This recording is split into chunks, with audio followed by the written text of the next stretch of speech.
Kisah Umar bin Khattab radhiyallahu an.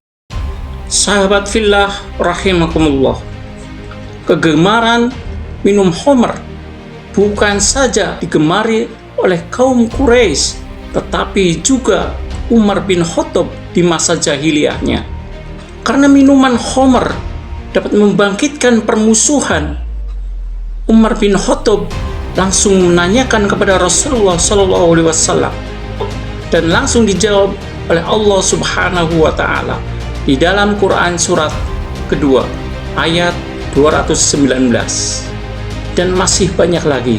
Tidak sampai di sini, banyak sejarawan yang menceritakan peranan Umar bin Khattab sangat besar, termasuk dalam sikap menghargai perempuan. Di masa jahiliyah, perempuan merasa tidak dihargai. Namun setelah Islam hadir, mereka diperlakukan secara adil.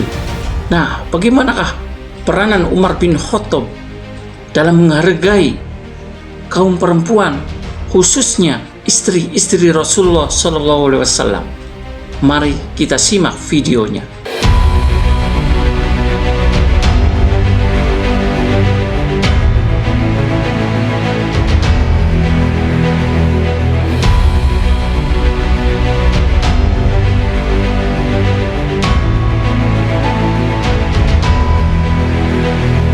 Umar dan istri-istri Nabi. Masih ada peranan Umar yang lain dengan Nabi yang menyangkut hubungan pribadi yang mungkin tidak akan diketahui kalau tidak karena Hafsah sebagai salah satu Ummul Mukminin. Suatu ketika, istri-istri Nabi mengutus Zainab binti Jahsy kepadanya yang ketika itu sedang di rumah Aisyah, mengatakan terus terang bahwa Nabi memperlakukan mereka tidak adil, dan karena cintanya kepada Aisyah, mereka merasa dirugikan. Setelah Maria melahirkan Ibrahim, besar sekali cinta Rasulullah kepada bayinya ini. Hal ini dinyatakan oleh Hafsah dan Aisyah, diikuti oleh istri-istrinya yang lain, sehingga Nabi bermaksud meninggalkan mereka dan mengancam akan menceraikan mereka. Disebutkan dalam Sahih dari Ibnu Abbas bahwa ia bertanya kepada Umar, siapa dari dua istri Nabi yang menunjukkan perasaan demikian itu? Hafsah dan Aisyah, jawab Umar. Kemudian katanya lagi, ya, sungguh di zaman jahiliyah dulu, perempuan-perempuan tidak kami hargai. Baru setelah Allah memberikan ketentuan tentang mereka dan memberikan pula hak kepada mereka. Dan katanya lagi, ketika sedang dalam suatu urusan, tiba-tiba istri saya berkata, coba Anda berbuat begini atau begitu. Jawab saya, ada urusan apa Anda di sini? Dan perlu apa dengan urusan saya? Dia pun membalas, aneh sekali Anda ini Umar. Anda tidak mau ditentang, padahal putri kita menentang Rasulullah SAW, sehingga ia gusar sepanjang hari. Kata Umar selanjutnya, saya ambil mantelku, saya pergi keluar menemui Hafsah. Anakku, kata saya kepadanya, Anda menentang Rasulullah SAW sampai ia merasa gusar sepanjang hari. Hafsah menjawab, memang kami menentangnya. Anda harus tahu, kata saya. Kuperingatkan Anda, jangan terpedaya. Orang terpesona oleh kecantikannya sendiri dan mengira cinta Rasulullah SAW hanya karenanya. Kemudian saya pergi menemui Ummu Salamah karena kami masih berkerabat. Hal ini saya bicarakan dengan dia. Kata Ummu Salamah kepada saya, aneh sekali Anda ini, Umar. Anda sudah ikut campur dengan segala hal, sampai-sampai mau mencampuri urusan Rasulullah SAW dengan rumah tangganya. Kata Umar lagi, kata-katanya mempengaruhi saya sehingga tidak jadi saya melakukan apa yang sudah saya rencanakan. Saya pun pergi. Ada seorang kawan dari Ansor yang suka membawa berita kepada saya jika saya tidak hadir, kalau dia Yang tidak hadir, saya yang membawakan berita buatmu. Kami sedang dalam keadaan cemas, karena konon salah seorang Raja Ghassan akan menuju ke tempat kami.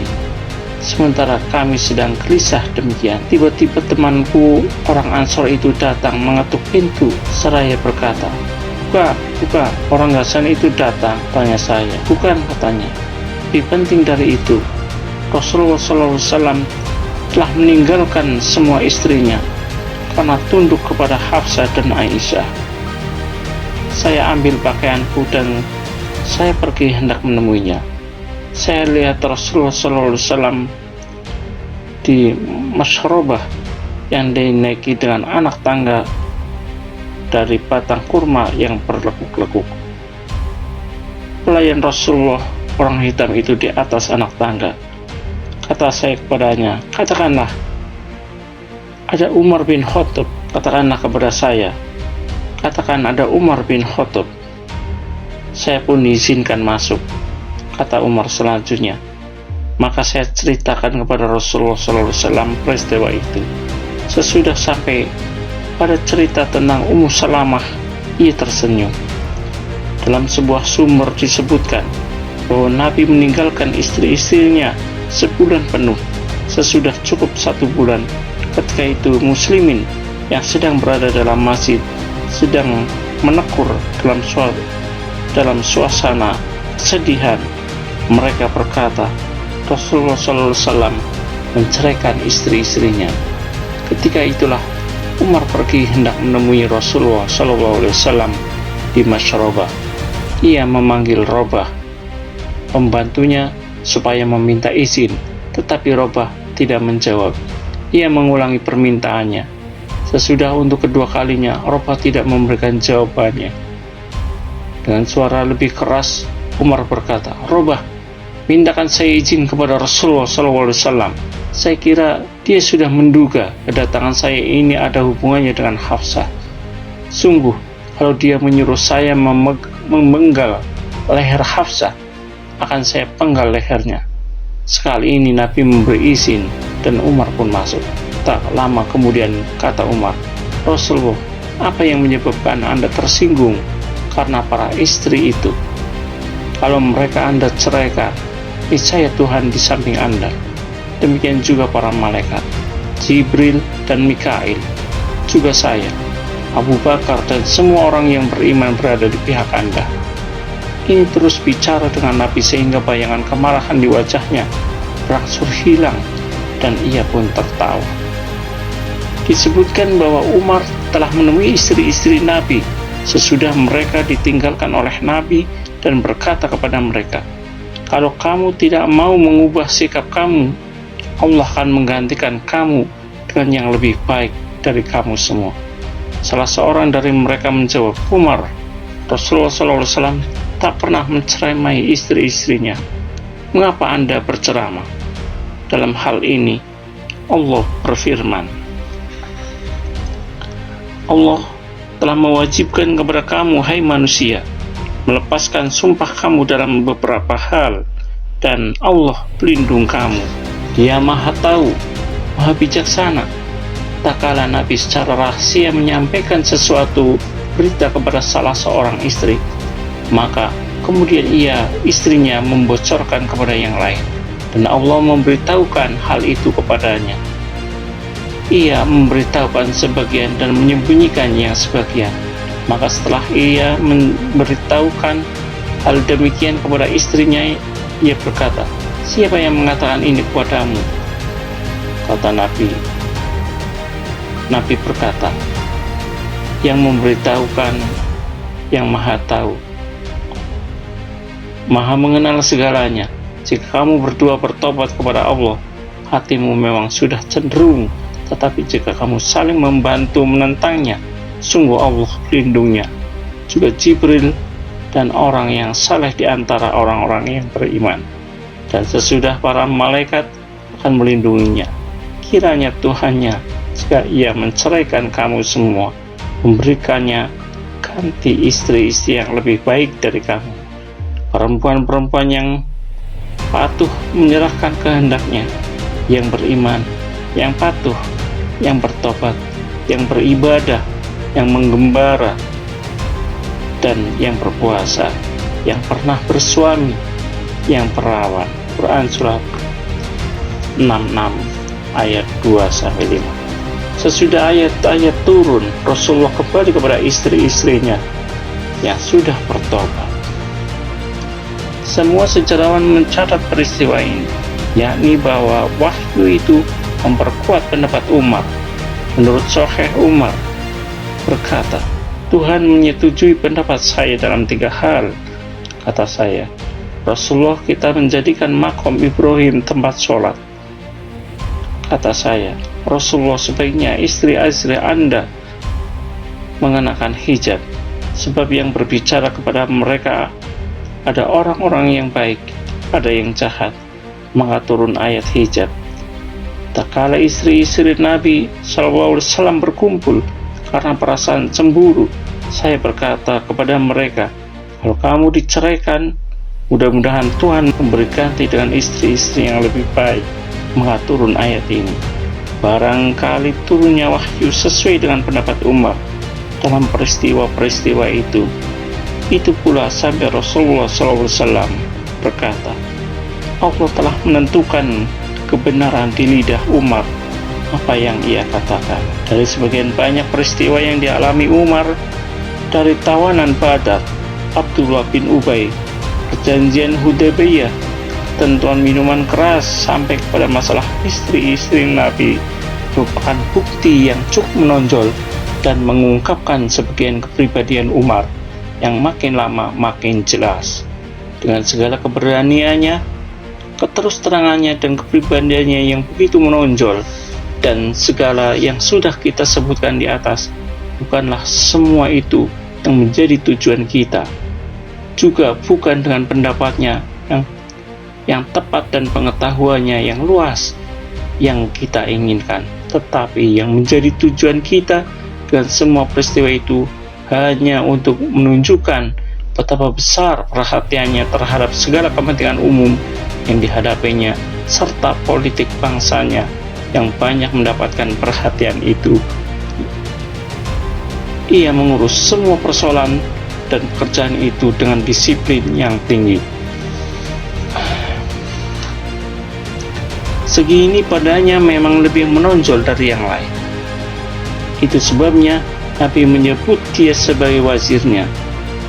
Dan bila mana bermusyawarah dengan sahabat-sahabatnya, ia menempatkan pendapat Umar sama dengan pendapat yang dikemukakan Abu Bakar, orang pilihan dan sahabat Rasulullah. Penghargaan kepada Umar di mata semua muslimin sudah begitu tinggi, padahal dalam banyak peristiwa Nabi sering menentang pendapatnya karena sikap Umar yang begitu bersikukuh sudah melampaui sikap keteguhan hati.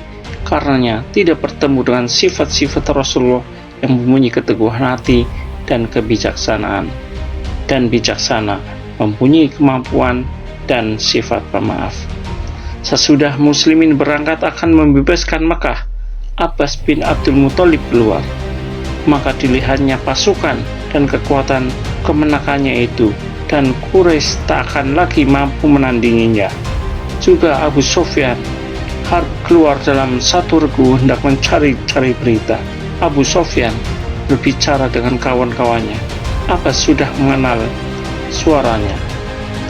Maka katanya, "Hai Abu Sufyan, Rasulullah berada di tengah-tengah rombongan itu. Apa jadinya Quraisy jika ia memasuki Mekah dengan kekerasan?" Abu Sufyan menugas, "Apa yang harus kita perbuat? Kupertaruhkan ibu bapakku." Ketika itu Abbas di atas seekor bagal putih kepunyaan Nabi. Dinaikinya ia di belakangnya, sedangkan teman-temannya disuruhnya kembali ke Mekah, dan Abu Sufyan diajaknya ke tempat Nabi. Melihat bagal itu dan mengetahui Abu Sufyan, sadar dia bahwa Abbas mau melindunginya. Maka cepat-cepat Umar menuju ke kemah Nabi, dan ia meminta izin akan memenggal leher Abu Sufyan. Tetapi Abbas berkata, "Rasulullah, saya sudah melindunginya." Sekarang terjadi perdebatan sengit antara Umar dengan Abbas mengenai Abu Sufyan. Rasulullah menangguhkan perkara itu sampai besok. Keesokan harinya, Abu Sufyan sudah menerima Islam setelah terjadi dialog dengan Rasulullah.